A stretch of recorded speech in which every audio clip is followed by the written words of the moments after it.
Road E85. To the casual traveler, it is a vital artery of commerce, a long stretch of asphalt connecting the northern reaches of Romania to the capital. It is wide, flat, and deceptively modern. But among truck drivers, locals, and state troopers, it is known by a much darker name, the Road of Death. On this specific stretch, the laws of physics seem to bend and the line between the living and the dead grows thin. Thousands have perished here in accidents that defy logic, head-on collisions on perfectly straight roads or vehicles veering into fields for no apparent reason. But the true horror isn't just the tally of the dead, it's the forest of crosses that lines the shoulders. Some say these crosses aren't just placed by grieving families. Some say the road itself grows them, stone warnings that appear overnight, sometimes before the tragedy even strikes. Welcome to Well of Monsters.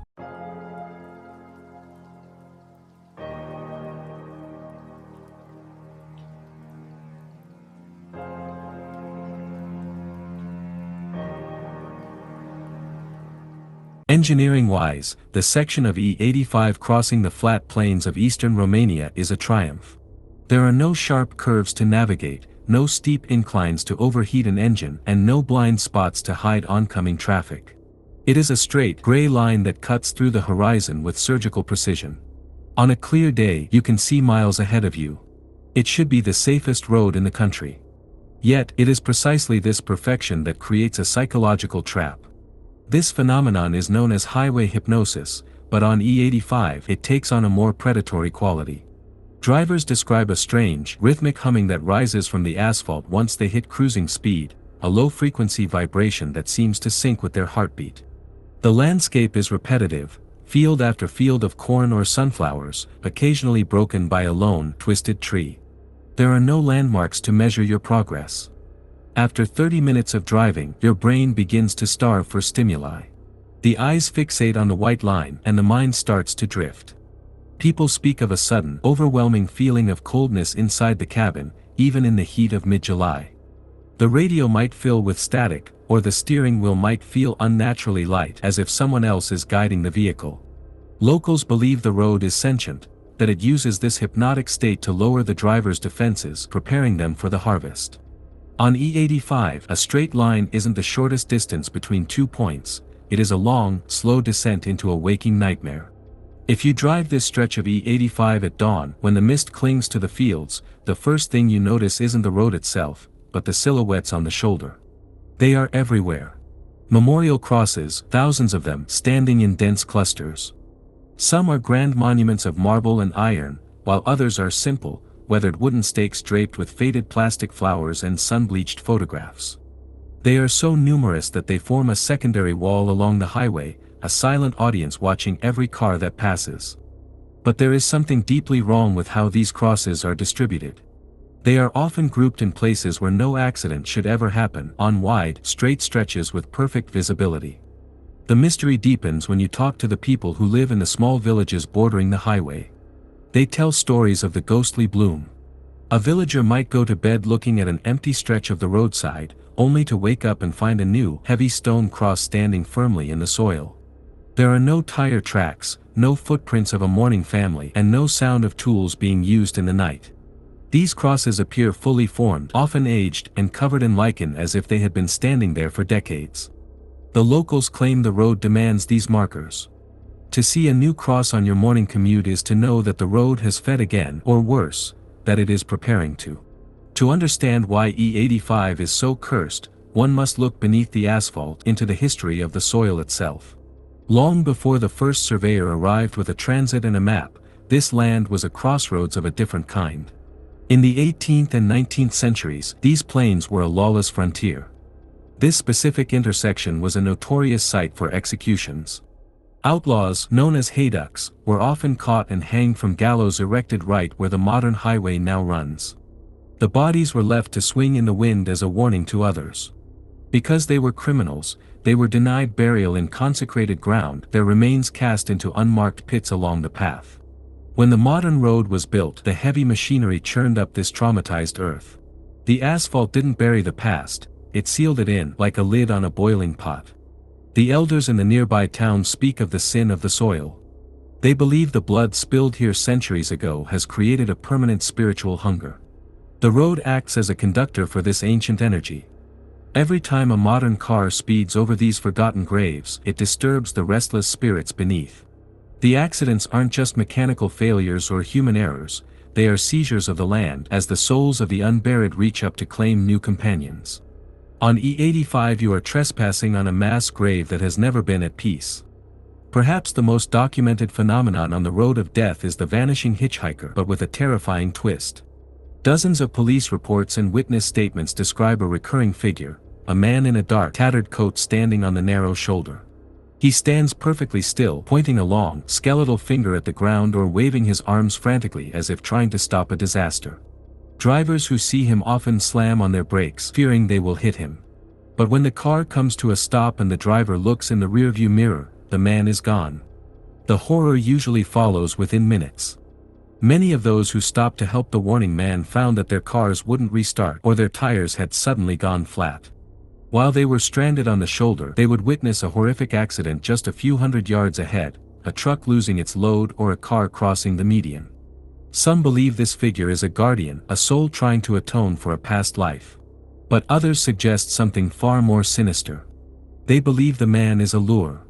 By making a driver tap their brakes or lose focus for just a split second, he creates the very chaos he seems to be warning against. He is the herald of the road, the one who marks the spot where the next cross will grow. Of all the legends surrounding the road of death, none is more chilling than the phenomenon of the premonition cross. In several documented instances, locals have discovered a brand new, highly polished stone or metal cross appearing overnight at a specific kilometer marker. These crosses often feature a clear porcelain photograph of a person and a date of death. At the time the cross is found, the person in the photograph is still very much alive. One specific account from the early 2000s involves a village priest who was walking near the highway at dawn.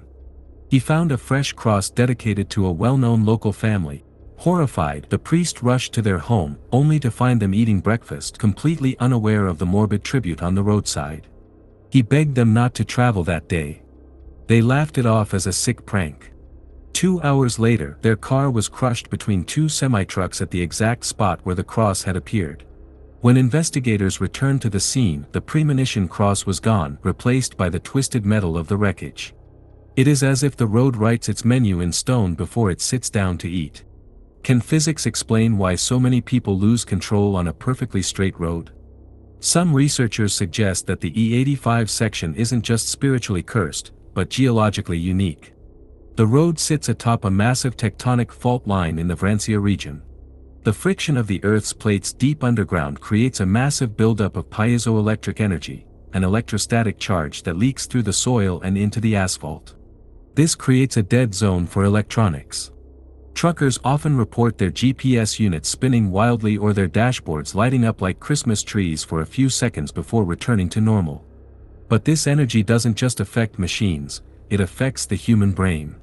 High-concentration electrostatic fields have been proven to induce temporal lobe transients, which can cause vivid hallucinations, extreme paranoia, and a sense of a presence standing just out of sight. To a driver traveling at 100 km per hour, a sudden hallucination of a figure crossing the road leads to a sharp, instinctive jerk of the steering wheel. On a road as narrow as E85, that split-second reaction is a death sentence. The sentinel of the road might not be a ghost in the traditional sense, but a raw, invisible force of nature that literally scrambles the electrical signals of the human mind, leading them straight into the abyss. The history of E85 is also tied to the massive industrial projects of the 1960s and 70s. When the great dams were built in the nearby valleys, dozens of ancient villages were ordered to be evacuated. Houses were leveled and churches were burned. But the most controversial part was the cemeteries. In the rush to meet construction deadlines, many graveyards were only partially relocated. Thousands of coffins remained in the ground as the waters rose, drowning the remains of generations of ancestors. Locals believe that these drowned souls, deprived of their sacred resting places and their crosses, sought higher ground. They migrated to the nearest elevated embankment, the E85 highway. The forest of crosses we see today is, in a way, a phantom graveyard. Some believe the spirits reach through the soil, manifesting these crosses as a desperate attempt to mark their existence in a world that tried to erase them. When you drive E85, you are passing through a gathering of the displaced. The crosses are their silent plea for recognition, and the accidents are the price of our progress. There is a strange geological connection between the road of death and the living stones or trovents found in the region. These stones are known to grow, move, and even reproduce over decades. Local builders have often used the sandy, mineral-rich soil near E85 to create the concrete for the memorial crosses. However, folklore warns against using this active earth for anything related to the dead. The legend says that if a person dies violently on ground rich in trovent minerals, the earth absorbs their final moment of terror.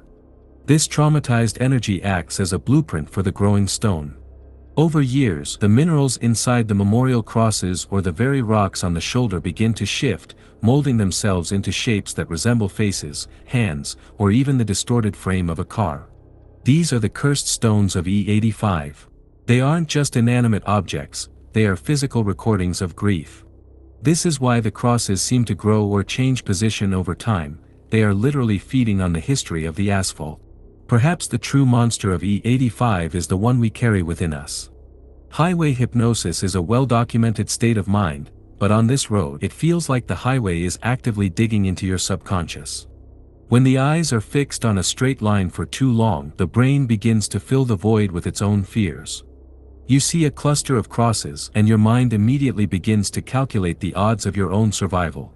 You see a flickering light in the field, and your brain turns it into a phantom driver.